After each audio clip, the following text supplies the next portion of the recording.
Welcome back to the Chris Gates Fitness Podcast. Thank you so much for joining me for today's episode. And this is going to be part one of two of a Q&A extravaganza. This is the first day of August that I'm recording this entire Q&A. And it's really Q&A, questions of August is what we're talking about, right? Going into what I think we all would consider to be the final official month of summer. I know that summer technically goes to like the third week of September, but this is the last month where the kids are home, people are taking vacations, and once we get back into September, school starts back up, fall sports start back up, football, I feel like life gets a lot busier for everybody. So we got about a month left of the vacation season before we dive back into much more regular routine. And I put it out there multiple times this week on social media, mostly on Instagram, asking for your questions, and I'm going to record just a bunch of them today and then break them up here over the next few weeks to help us round out this summer on the right foot, address any questions that you may have, and get you set up for success as we head into the start of that fall season. And with that being said, I want to let you know, if you haven't heard already, I am planning on opening coaching applications back up as we head into the fall, as we head into the month of September. And I'm going to be doing that near the end of August. I will have an official date for you very soon, but I want you to look out for it. I want you to keep your eyes peeled for the news about coaching applications opening, because I'm actually going to be running a sale that is insane. Like, it's literally insane. A gigantic, enormous discount off your first month of coaching. And I'm super excited to put that out there and hopefully help as many people as I possibly can. If you are looking for some help, some guidance, want some coaching to put together a nutrition plan and a training program that works you towards the goals that you have, building muscle, burning fat, feeling healthier, feeling more confident, I would love to work with you and help you do that and make this fall the fall that you actually take steps forward, as opposed to seeing your progress fall off. Because as we get into the fall and things get busier and we go back to school and sports start back up, and then we run into the holiday season and there's lots of get-togethers with friends and family, it is the most challenging time of year to stay consistent with all of this stuff that is important, right? Sticking to your training program, being consistent with exercising on a regular basis, eating the right things. That is so difficult because of the things I just mentioned. There are so many more social gatherings and get-togethers that happen, and situations that you maybe aren't in full control of and need some help. I would love to help you along that journey. So there is a link to my coaching page in the show notes to this episode. Please give it a look if you haven't before. And like I said, I will have more information for you in the coming weeks about coaching applications opening back up. I'm super excited to do that. And if you're interested, I would love to talk to you more about the goals that you have. But yeah, like I said at the start, this is going to be part one of two of a question and answer extravaganza. I solicited a ton of questions on Instagram. If you're not following me, I'm Chris Gates Fitness on every social media platform. So you just need to search for Chris Gates Fitness. You can just honestly even go to Google and search for Chris Gates Fitness, and you're going to find my website, Instagram, TikTok, Twitter, Facebook, like YouTube, everything about me and my coaching business. So if you're not following me in those places, I would love for you to do so. And then you can ask questions like we did here for this week's Q&A. And we're going to dive into, in this part one, the first 5 questions. And I'll run through what those are for you right now. Question number 1, I'm a college student. I only get 6.5 hours of sleep a night.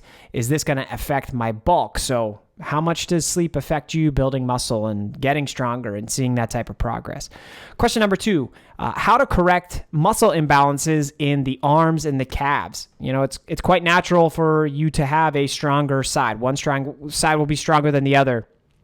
And how can you kind of correct for that to have fewer imbalances and be more functionally strong throughout your entire body, regardless of left side or right side or anything like that.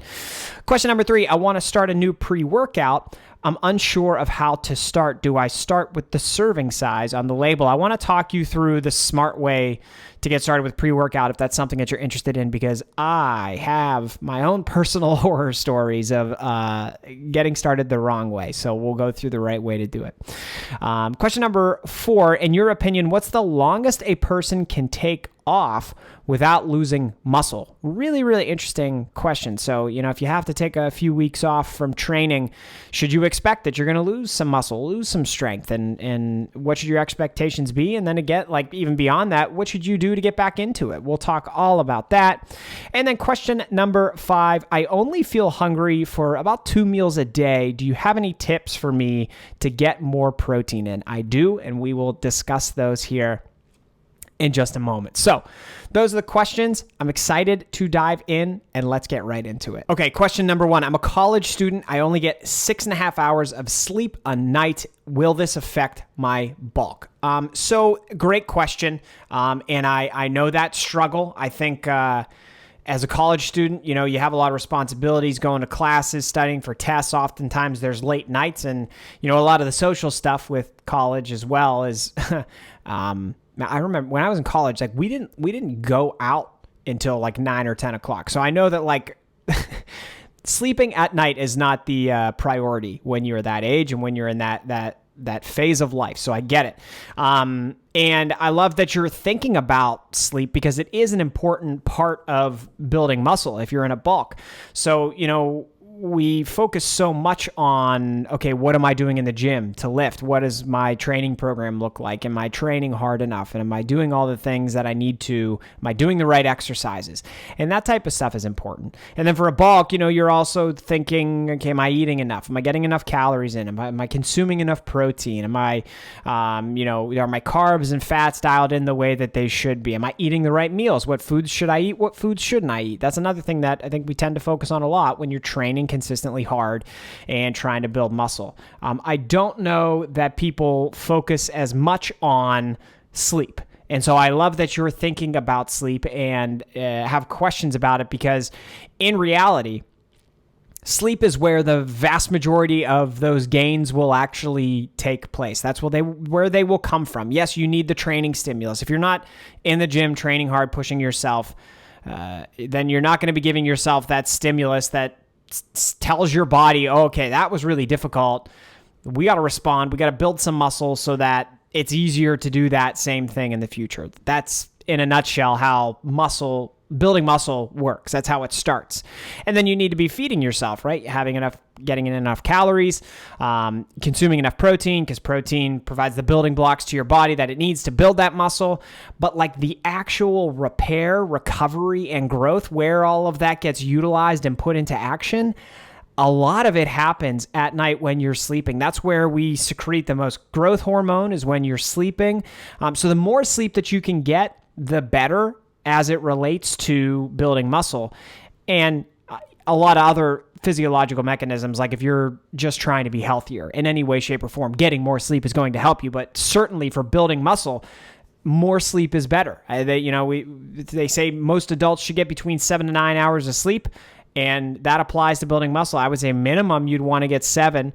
If you can get 8, even better. If you can get 9, even better. But understandably, that's not reasonable or practical for a lot of people, depending on what phase of life they're in. I got 2 kids right now. We have challenges with sleep in our family.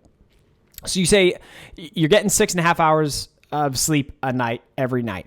That's not terrible. Okay. That's not terrible. Does it fall short of that window, that 7 to 9 window that we're looking for?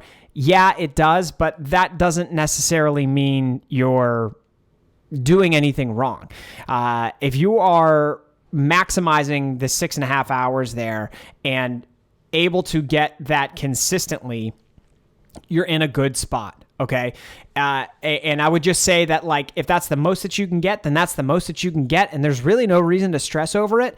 If you've put a routine in place to wind yourself down, to go to sleep at the same time every night, wake up the same time every day, and you are getting restful sleep for those 6.5 hours, that's the best you can do right now. And you just got to maximize that window of time. And outside of that, I will go back to a lot of the things I already mentioned. That's going to make a lot of those other elements of building muscle and being in a bulk just a little bit more important. So, you got to make sure you're training hard. But then make sure that your recovery mechanisms and your recovery habits are dialed in. So you're getting as much sleep as you possibly can. Are you eating enough calories? Are you getting in enough protein? Are you drinking enough water? Are you trying to keep your stress levels as low as you possibly can? Like, the best you can do is the best you can do. And we go through these phases of life where things get difficult and then they get easier. You're optimized for certain periods of time, and then other periods of time you're not going to be optimized, and that's just life. So right now, your situation is 6.5 hours of sleep a night is the best you can do. And I would say just do everything you can around those 6.5 hours of sleep to maximize your goals, which is building muscle. So consistency with that training, consistency with calories, protein, all the other recovery elements that matter. And then having some type of routine in place where you're winding yourself down to get your head on a pillow around the same time every night so that you can have restful sleep every single night. And like I said, that's the best you can do. And if you're doing your best at the best you can do, then it's not going to negatively affect your bulk all that much, if at all. That's the best you can do to maximize your progress. And I would also say, you're in college right now, so you're probably in like your I don't know, low 20, 21, 22, somewhere in that age range. You have youth on your side right now, whereas like for me at 35, it would be a lot harder for me to maximize and optimize things in a bulk if I was only getting 5 or 6 hours of sleep a night. Lucky for you, you have youth on your side. Energy is a little bit easier to come by. You've got like, a little bit more testosterone probably flowing through your veins, and that's going to help you as well. So that is a benefit to you. And I think 6.5 hours is fine. Optimize all of those other elements, and I don't think you're going to see any negative impacts. Okay, question number 2, how to correct muscle imbalances in the arms and the calves. So let's talk about muscle imbalances real quick, because these are super common, and it's something that I think sometimes people fixate on more than you really need to. I know it's something I used to fixate on quite a bit when I was younger in my lifting career. It used to really bother me that my left arm wasn't as strong and defined as my right arm, but I'm right-handed. And like, as time has gone on and I've worked with more people, like you realize that like whatever your dominant side is, it's going to be a little bit stronger than your weaker side. And that's normal. It's necessary. It should be that way. And you're never going to make it perfect. You really aren't. Even if you look at like the highest level competitive bodybuilders, like they will tell you that they have, like one bicep is a little bit smaller than the other. Like, so even in the most perfect and optimized of circumstances, you're going to deal with this, and that's okay. So I would say that first and foremost, that it's normal, and you shouldn't expect to fully correct it and perfect it and make everything symmetrically perfect on either side of your body. That's just not realistic. But you can do some work to correct those imbalances, and the best, my favorite way to do it is lead each exercise with whatever muscle is the weakest, and then try to just match that performance with your stronger side. So an example of that could be if you're doing bicep curls. Say you're doing dumbbell bicep curls, you would do them one arm after the other. So alternate, do a rep with your left arm, right arm, right arm. And let's say that your left side is the weaker side. So that's what you would do. If you have a set of 8 to 10 reps and you can only do 9 reps on your left arm, then you're going to do 9 reps with your right arm, which is your stronger side. And getting those 9 reps should be a little bit easier with your right arm than it is for your left arm. But over time, as you do that and you let your weaker side dictate the threshold of what you work up to, whatever that workload is, when you let your weaker side lead, it's going to catch up to your stronger side, if that makes sense. You could do the same with calves. Calves was the other muscle group mentioned in this question. You could do standing one-legged calf raises where you start, we'll go, okay, if your left side is the weakest, you start with your left leg and you do calf raises on your left leg. Then however many you were able to do for that left calf, you're going to match that with your right because your right is the stronger side. Whatever side is weakest, lead with that and match it with your stronger side. I have seen, not like all the time, but some people, I think, try to go a little overboard and say like, okay, if my left bicep is weaker than my right bicep, I'll do 3 sets of 8 to 10 bicep curls with both arms, and then I'll do a 4th set where I'm just working my left arm. And like, I think that's a little bit overboard. I don't even know if that's effective. I don't know that that's going to be getting you so much more benefit, but by doing a set with just your left arm, it's you're not going to like close the gap super quickly. It's going to take a decent amount of time to have the one arm catch up to the other or the other calf catch up to the other. And again, that's okay. Like, these muscle imbalances are normal.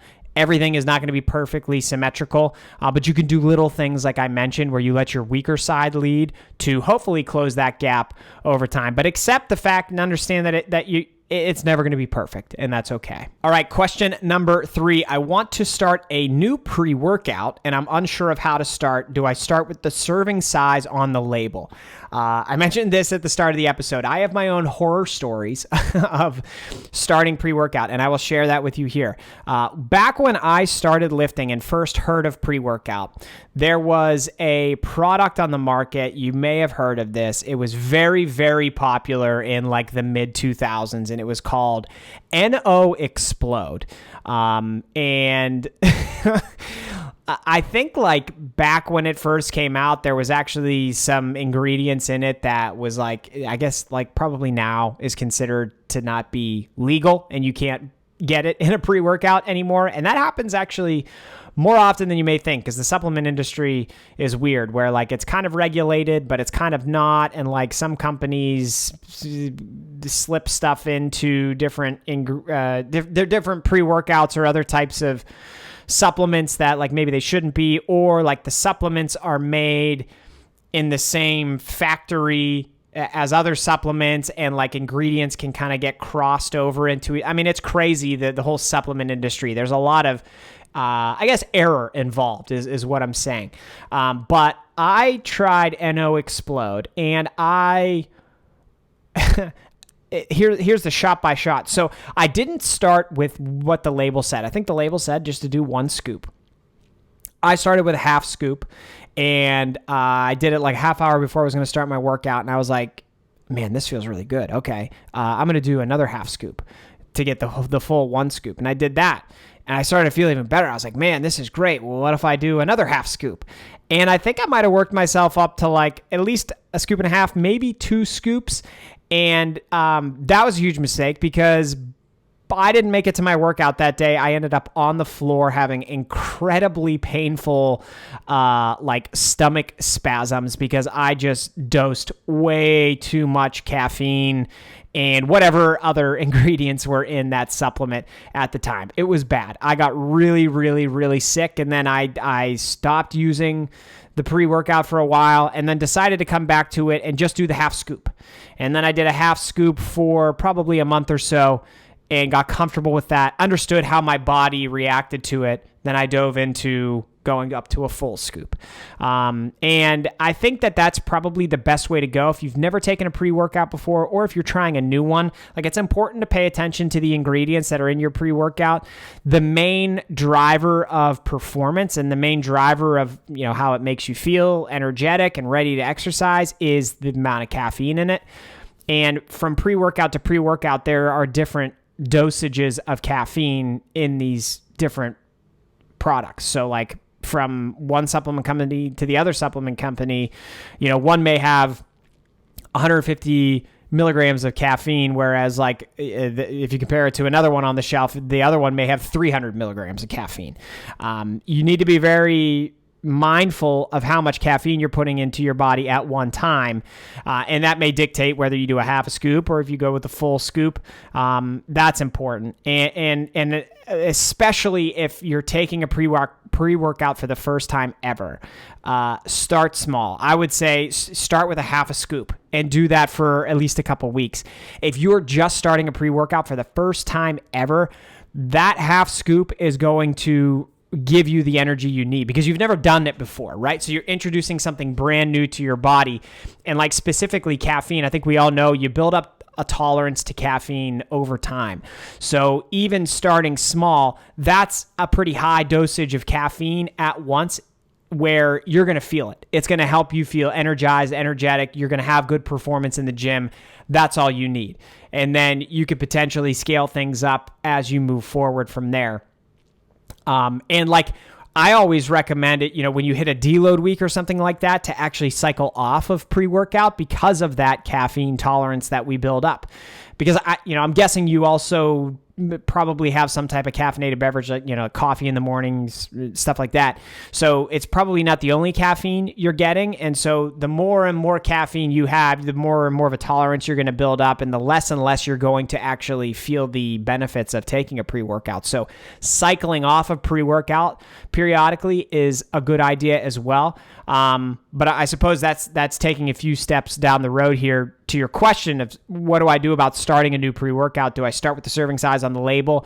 I would just say start small and pay attention to what's in that serving size on the label. So take a look at the caffeine content as it relates to the serving size. Typically, the serving size is 1 scoop. So whatever it says the caffeine is per 1 scoop, take a look at that and try and compare it to what your normal caffeine intake is. A normal cup of coffee is probably 75 milligrams of caffeine. So if you have a pre-workout where the scoop of pre-workout is like 150 or 200 milligrams, well, then that means it's more than double the caffeine of 1 cup of coffee. So, consider that and factor it into how it may make you feel, and start small. You can add gradually over time if you want to, but don't end up on the floor having stomach convulsions like I did. And don't take NO Explode. I really don't care what supplements you take, but that one, just some bad experiences. I'm sure it's better now, but just be careful. All right, question number 4. In your opinion, what's the longest a person can take off without losing muscles? How the longest you can take off of training without losing any of the muscle that you've built? It's a really, really good question. And, there is truth to the fact that, like, if you don't use it, you lose it. And that applies to a lot of things in life, but certainly with strength training, it takes a lot of time and a lot of effort to build muscle. And I say this all the time, but I say it all the time because of how amazing it is. Like, truly, building muscle is an unbelievably amazing phenomenon, and I don't think enough people realize it. But building muscle, you're doing things that cause your body to actually build new tissue, and a very specific type of tissue. You are building muscle tissue in your body. You're causing your body to assemble cells and nuclei to build muscle. It's unbelievable. I think I don't know, maybe it's because I studied this stuff in grad school and it makes you realize how amazing it is, but I don't think enough people factor into, the whole process of how amazing it is when you do build muscle. Anyway, it takes a lot of work to build that muscle. And the shame of it is if you don't continue to train, you will actually lose the muscle that you built, or you can lose a decent amount of the muscle that you built. But there's a lot of context and details and nuance involved. So when we talk about how long can you take off without losing muscle, it seems like from a lot of the research that you can go probably 2 to 3 weeks without training before you start to see some losses in muscle. And let's be very clear about that. I'm not saying lose all of your muscle. I'm saying around 2 to 3 weeks of no strength training, you may start to see some of it, some of it start to go away. And I, say that as like, you may start to see it. You actually probably won't see it. You probably wouldn't notice it until you go back into the gym and see that the same exercises with the same weight for the same sets and reps is a lot harder now than it was 3 weeks ago. So it would take a really, really long time for you to noticeably lose muscle. But like realistically, when you look at the physiology of it, the research shows that about 2 to 3 weeks, you start to lose muscle if you don't continue to train. Now, the cool thing is though, 2 things.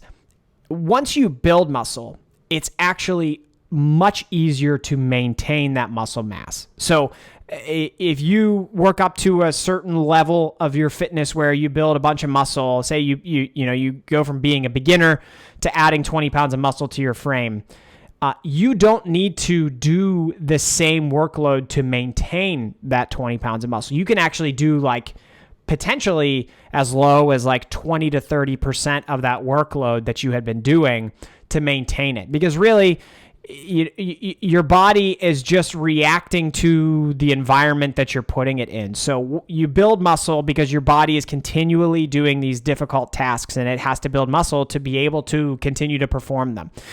And once it builds that muscle, you can continue doing those tasks, but like at a much lower volume. So if you're doing like 15 sets of chest to build up your chest, as long as you continue to train your chest, you could drop it down to like 5 or 6 sets a week, and you're still giving your body that stimulus. You're still working those muscle groups, but you're just doing much less work. That can actually help you still maintain the muscle mass that you've built. So if you have something, some type of life situation coming up where you feel like you might not be able to train, well, even if you can get a little bit of training in and still work those movement patterns, still, challenge your muscles in similar ways as you had been doing, you can probably hold on to the vast majority of that muscle with very little work, okay? You just got to have the intensity high, but you can maintain it with very little work. The second cool thing is that if you cannot train at all, if you go through a period of time where you cannot lift weights, do anything that you've been doing for like 3 weeks, 4 weeks, month and a half, 2 months, something like that, the second cool thing is that once you've built muscle, it is exponentially easier to get that muscle back. And I'm not going to break down the physiology because I'm not the type of expert to do. I'm not an exercise researcher, but I read a lot of exercise research, and the best way I can describe it is that like when you're building muscle, building tissue, like we talked about before, how unbelievably cool of a phenomenon that is. As you build that tissue because your body builds cells and nuclei for muscle. So you build these muscle cells, right? When you stop training, those muscle cells shrink, but they don't disappear. The nuclei don't go away. So when you start to train again, if it is 2 months from now, 6 months from now, however long it ends up being, since those cells and nuclei are still there, you can build that muscle back exponentially more quickly than it took for you to build it in the first place, because in the first place, you had to like build all these cellular structures. Whereas now those structures still exist. They're still there. You're just, in a sense, reactivating them, and the size of them comes back. So the cool thing is, even if you do lose muscle, once you've built that muscle, it is much easier to get that muscle back. It'll come back super quickly. I guess I'll end it with this, is that like the whole concept of I'm worried I'm going to lose the gains that I made because I have to stop training. It's actually something that you really don't have to worry all that much about. If you've been training consistently hard for an extended period of time, 6 months, a year, 2 years, however long it may be, you're going to be able to get that muscle mass back, even if you have to take a brief hiatus from training. So it's really, really cool stuff. Hopefully I talked about that in a simple way that made sense. Makes sense in my head. But I think it's really, really cool. And it's really, really, I think, nice to know that you don't need to worry too much about it. Just get back to training when you can. And if you can train a little bit along the way, you may be able to maintain all of those gains that you made anyway. All right, the fifth and final question for this part one of the Q&A. I only feel hungry enough for like 2 meals a day. Do you have any tips for me to get more protein in? And yeah, so everybody's different, and some people feel hungry enough to eat 5 or 6 meals a day. Some people just don't have that type of appetite. But if you want to build muscle, you got to eat a certain amount of calories and protein to be able to do that. And if you can only eat twice a day, that does pose some challenges. So where we can start is first and foremost, like eating calorie dense and protein dense foods. And within those meals, whatever the serving sizes of the protein you're having are, increase them. Like, I know that's going to sound super simplified and like, okay, duh, I should eat more, but like, that's kind of the way to do it, right? If, you're getting in like 100 grams of protein a day and you're trying to get to 150, well, honestly, like adding 2 more ounces of chicken to your day, which is not a whole hell of a lot of chicken, is going to, give you like 20 to 30 grams more protein. That applies to almost every meat protein source that you eat. So that's an easy way to do it right there. Carb sources. There are some carb sources that are very high in protein. You could just add a little bit more of them. So many different rices come with a decently high amount of protein. I love basmati rice, and it has a decent amount of protein per serving. There's also things like quinoa. Quinoa has a decent amount of protein per serving. Black beans, you can toss those into a lot of different meals. Those have a lot of protein per serving. So there are ways where you can just either adjust the composition of your meals or quite simply add to the composition of your meals to get more protein in. I guess the other way we can go is there are supplements that help people for this specific reason. Like if you struggle to get in enough protein a day, if you only have the appetite to eat in a certain amount of meals a day, like that's exactly what supplements were brought here to do. So many people use supplements as like a focal point of their diet, whereas supplements are called supplements because they're supplementary. They are to supplement your diet if you are lacking in some type of nutrient. And protein is a macronutrient. So if you struggle to get in enough protein, if you can only eat a couple meals a day, then having a protein shake perhaps when you wake up in the morning or before you go to bed or in the middle of the day for a quick snack, a scoop and a half of protein is often like 40 to 50 grams of protein. That is 10 ounces of water with 1 to 2 scoops of protein powder. That is incredibly easy to digest. You don't need to have a huge appetite to take that in. And again, that's exactly what supplements were designed to do. If you really can't find a way to package the physical food together, the actual physical, tangible food together to get you to where you need to be with a certain macronutrient like protein, then inserting something like whey protein to your diet could be super beneficial. So hopefully that's helpful. But thank you so much for the questions in this first part of the Q&A. I invite you to join me next week for part 2 of the Q&A, where we're going to dive into 5 more really fun questions that hopefully will help you, like I said, get started on the right foot here as we go into August, start to get ready for the fall and everything that comes with that. So like I mentioned at the start of the episode, I'm excited to give you more details in the next episode of the podcast about when coaching applications are going to go live, that discount I was talking about, and the link to my coaching page is in the show notes of this episode right now, so you can head over there to